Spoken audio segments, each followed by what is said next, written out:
Ce journal vous est offert par le FPI, Fonds des promotions de l'industrie, votre partenaire privilégié pour la réussite de vos projets.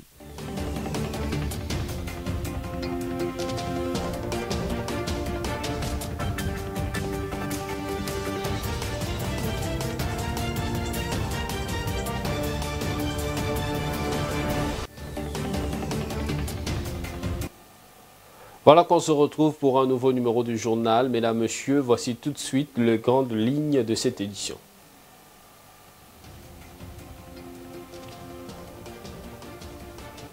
Suite aux propos tenus par le président rwandais Paul Kagame au cours d'une conférence de presse, la réponse du ministre de la Communication et des Médias Patrick Muyaya qui accuse les régimes de Paul Kagame d'être à la base de l'insécurité à l'est de la RDC. Le directeur général du Fonds de promotion de l'industrie, Berthe-Moudi Mutshisekedi, a participé récemment à Bergamo, en Italie, dans la région de Lombardie, à la foire agricole dénommée Agri-Travel and Slow Travel Expo.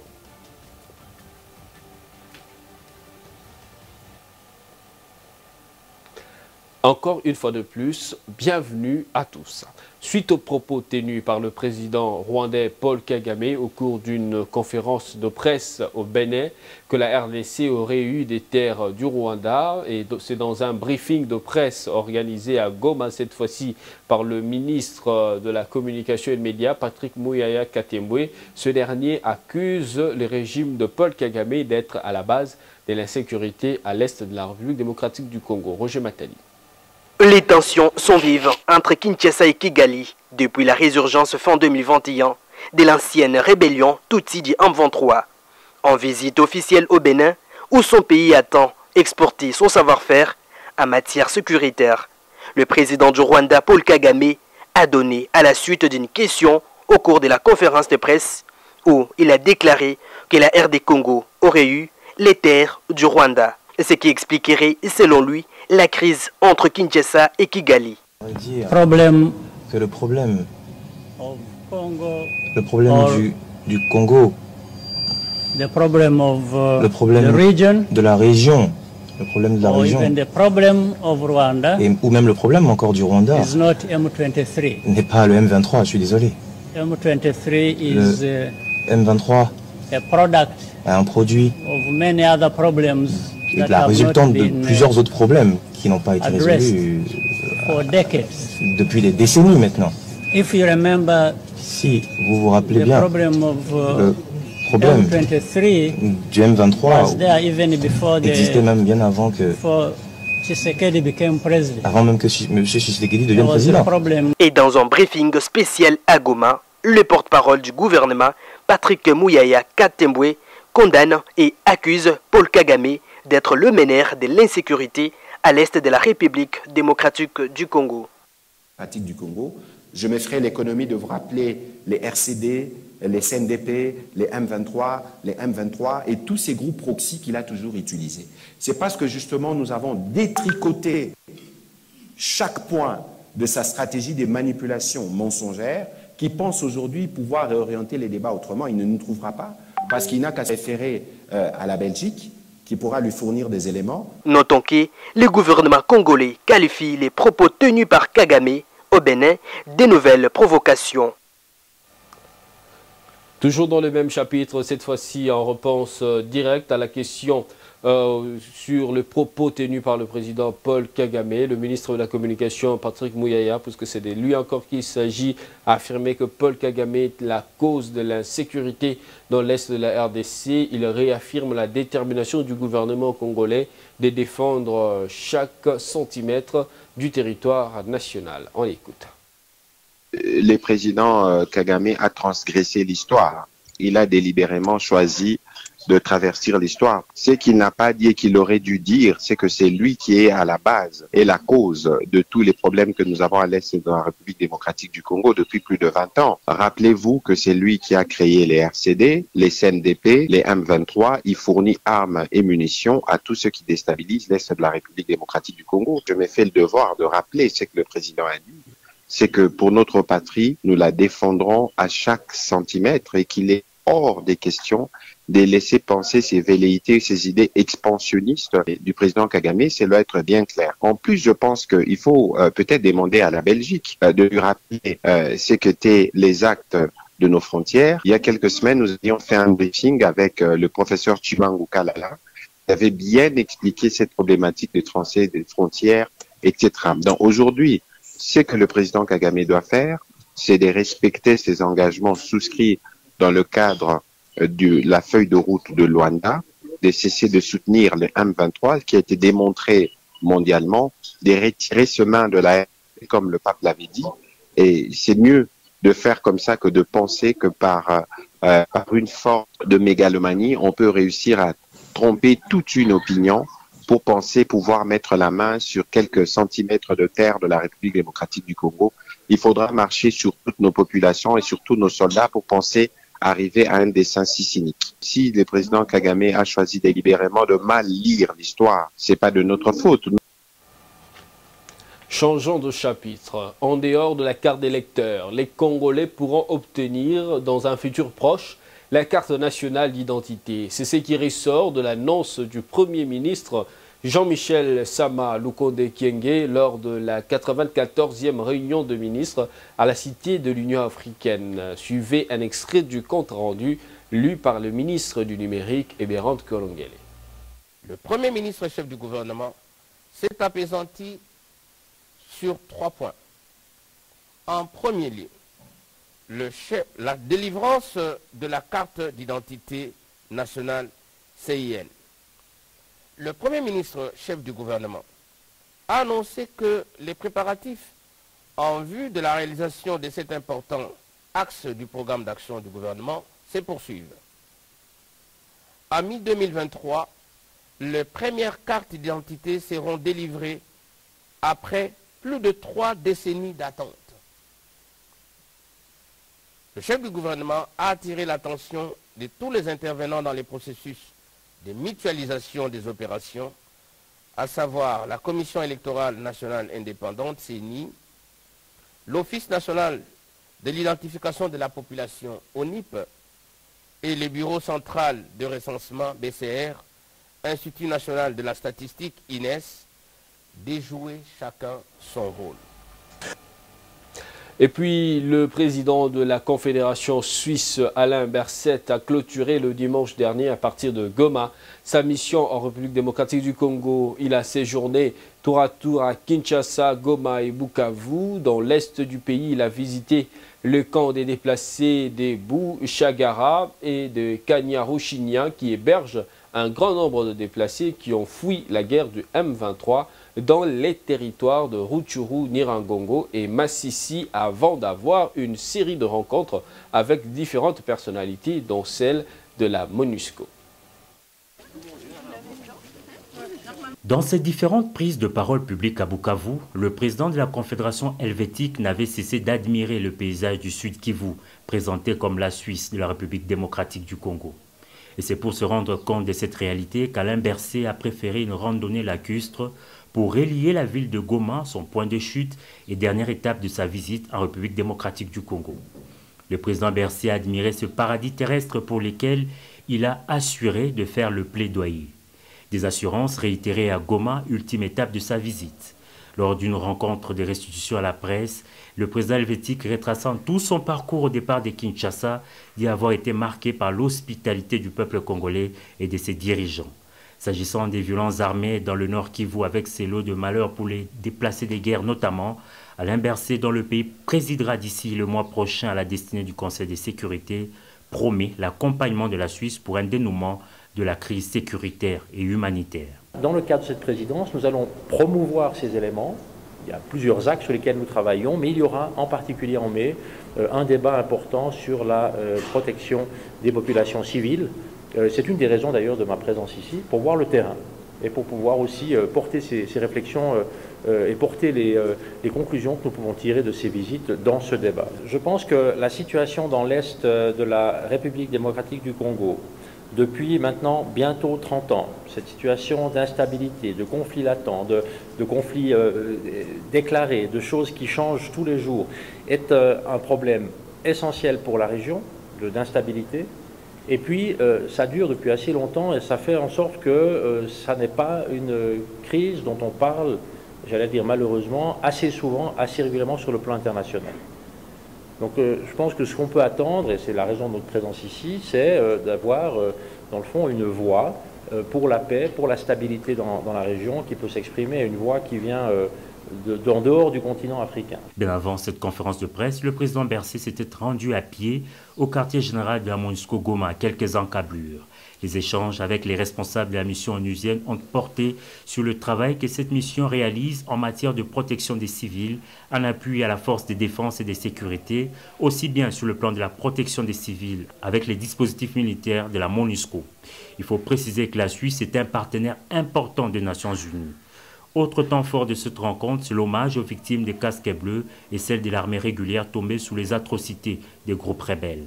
Le président helvétique a salué leur mémoire en déposant sa couronne de fleurs sur la stèle de la MONUSCO. Après 5 jours passés en RDC, Alain Bercé quitte le pays suffisamment renseigné de malheurs causés par le voisin rwandais à travers ses supplétifs du M23. À l'aéroport de Goma, le sourire était partagé de toutes les parties pour un séjour couronné de succès. Et c'était en présence des ministres congolais des droits humains et celui de la communication et médias. Dans le reste de l'actualité en bref, dans un communiqué officiel parvenu le week-end dernier à la rédaction de BCTV, Laetitia Bena Kabamba, commissaire générale en charge de l'environnement et aménagement de la ville de Kinshasa, annonce dans le cadre de la vision Kinshasa Bopeto la poursuite de l'opération coup de poing embellissement façade à partir du lundi 15 mai prochain sur toute l'étendue de la capitale de la République démocratique du Congo. Les murs de tous les bâtiments et parcelles se trouvant sur les grandes artères doivent être peints en bleu et jaune. Une affaire qui reste bien sûr à suivre. Le directeur général du Fonds de promotion de l'industrie, Bertin Moudimou Tshisekedi, a participé récemment à Bergamo en Italie, dans la région de Lombarde, à la foire agricole dénommée Agri-Travel and Slow Travel Expo. Cette foire avait pour objet de promouvoir la production et la transformation de produits agricoles locaux de plusieurs pays, ainsi que le tourisme dans cette région industrielle située au nord de l'Italie. Le directeur général du FPI a invité ses hôtes à venir investir en RDC et de ne pas avoir peur car ils auront un répondant localement valable et crédible qui est le Fonds de promotion de l'industrie. Images et commentaires. Moi je suis de la République démocratique du Congo. Nous venons offrir comme produit la promotion de notre République démocratique du Congo. C'est un pays grand, un pays qui a beaucoup de ressources minières et agricoles, beaucoup d'opportunités qui peuvent être exploitées par tout le monde, tout opérateur économique, parce que nous sommes ouverts pour recevoir tout le monde. Et nous sommes venus présenter la RDC pour que tout celui qui s'intéresse à la RDC peut venir au Congo, y investir et gagner de l'argent. Oui, nous sommes, comme venait de vous dire mon collègue du Fonds de promotion de l'industrie, nous sommes venus représenter la République démocratique du Congo dans ces forums. C'est pour présenter l'image nouveau de la République démocratique du Congo. Un pays qu'on a toujours cité à tort que c'est un pays de guerre. La République démocratique du Congo, ce n'est pas un pays de guerre, c'est un pays qui est aujourd'hui ouvert, un pays qui a un climat des affaires très assaini et un pays qui a un code d'investissement très attractif de l'Afrique, un pays qui offre l'opportunité énorme pour les investisseurs étrangers de venir investir dans notre pays.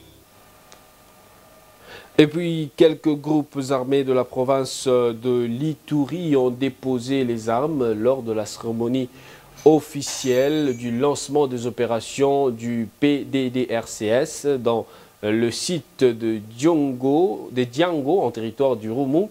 Il s'agit du groupe armé Codeco et FPIC actifs dans les territoires de Djougou et Irumu.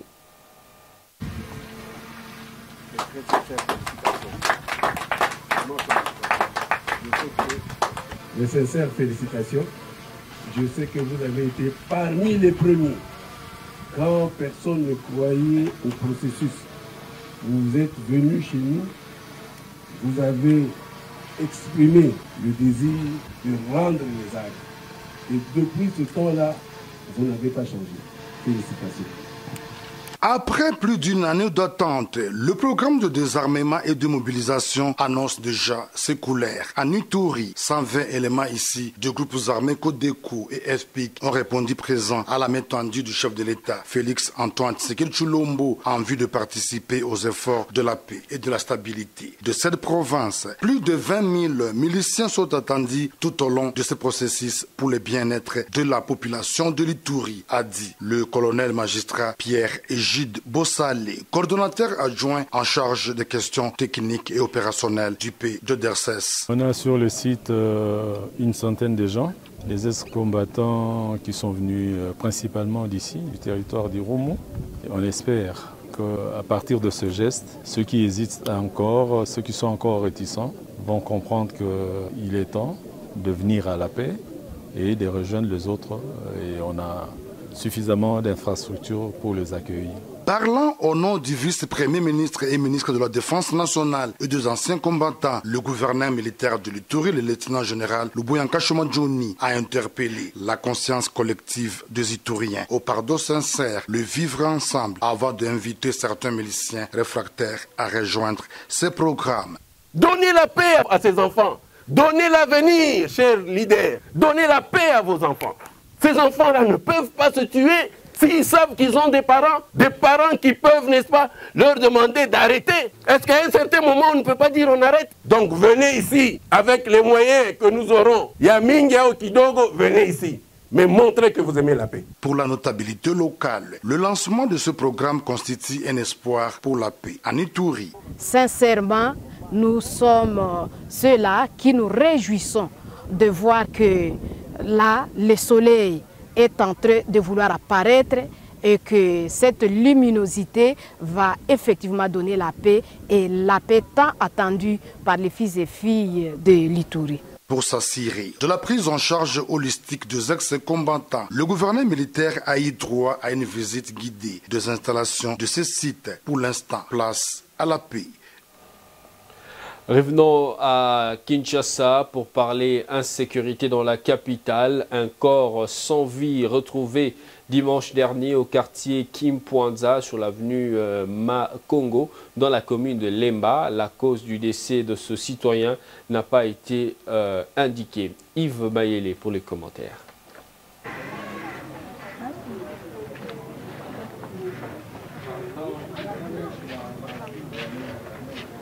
Abandonné dans un caniveau, un corps sans vie a été retrouvé au matin du dimanche 16 avril dernier par les habitants de l'avenue Makongo au quartier Kimpwanza dans la commune de Lemba. Aussitôt découvert, les services de la maison communale de Lemba ont été alertés et une équipe s'est déployée pour palper du doigt la situation sur terrain. Alors, nous avons été saisis immédiatement. Alors, étant donné que c'est dimanche, beaucoup de gens étaient dans les églises, donc on n'a pas pu coordonner à temps et à l'heure son évacuation. Et finalement, on a envoyé un OPJ qui est venu faire le constat. Nous avons suivi la procédure, c'est-à-dire informer le procureur qui a envoyé un substitut pour venir faire le constat. Et par la suite, nous voici là avec la Croix-Rouge pour enlever les corps et puis aller enterrer immédiatement. Et il ne faut pas oublier qu'hier matin, on a fait la même chose. Il y avait un corps sans vie, mais qui était juste à 5 mètres de la maison communale. Et on l'a fait. Une mauvaise chose, l'insécurité à Lemba, ce n'est pas seulement à Lemba, mais l'insécurité, c'est dans la ville de Kinshasa. Oui, parce qu'aujourd'hui, ce matin, il y a eu 2 morts à la frontière qui sont Manzalemba, où il y a des jeunes Koluna qui se sont battus. Par exemple, qu'est-ce que je peux dire à la population? Nous devons collaborer. La population, la police et les autorités. Nous devons collaborer pour dénoncer, nous devons collaborer pour encadrer les jeunes, nous devons collaborer pour conscientiser. Parce que ce sont nos jeunes, ce sont nos enfants qui sont victimes. Et il y a des vols. Les Koulouna sont en train de voler, ils sont en train de ravir des choses. Si quelqu'un essaye de résister, il a un coup de machette. Donc je pense que nous devons seulement conscientiser et puis voilà, plaider pour qu'il y ait beaucoup plus d'emplois. Pour le résident de l'avenue Makongo, il invite le colonel et chef du district de Mont-Amba à renforcer les souciats de cette commune pour stopper cette hémorragie. Donc, il y a interpellé l'autorité. Beaucoup plus d'autorité, il y a police. Mingi Penza, le colonel Ifenge. Oaza colonel na biso district ya Dema. Toko senga na colonel en tout cas ameka mpe na komati sécurité na yi. Parce que jusqu'à présent, tous les déployés dans Koulouna, l'autre comme la caba meurtre, l'objet dans la bacane. Donc on est l'ifeng, ce qui message comme là, mon colonel avec tous les respects autres PSA, en tant que mon coordinateur sur le district, il y a mon amba, to sengi na yo renforcer, bas souciat na yo na belément. Aux nouvelles autorités de la police récemment nommées, il est important de mettre en place des stratégies et de renforcer des éléments de la PNC à Kinshasa, où l'insécurité bat record suite au phénomène Koulouna, aux enlèvements, pour ne citer que cela. Car la police doit sécuriser la population et c'est bien. Voilà donc qui est dit, mesdames, messieurs, place à présent au rappel de principaux titres de ce journal.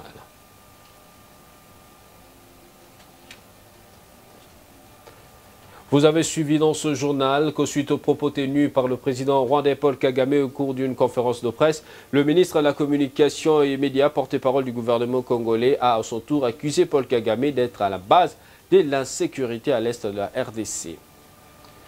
Et puis, le directeur général du Fonds de promotion de l'industrie FPI, Bertin Mudimuchi Sekeli, a participé récemment à Bergamo en Italie, dans la région de Lombarde, à la foire agricole dénommée Agri-Travel and Slow Travel Expo.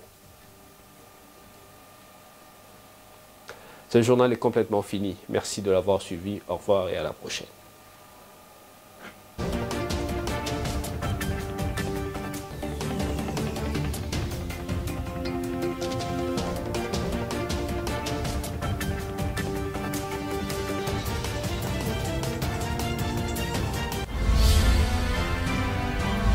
Ce journal vous a été offert par le FPI, Fonds des promotions de l'industrie, votre partenaire privilégié pour la réussite de vos projets.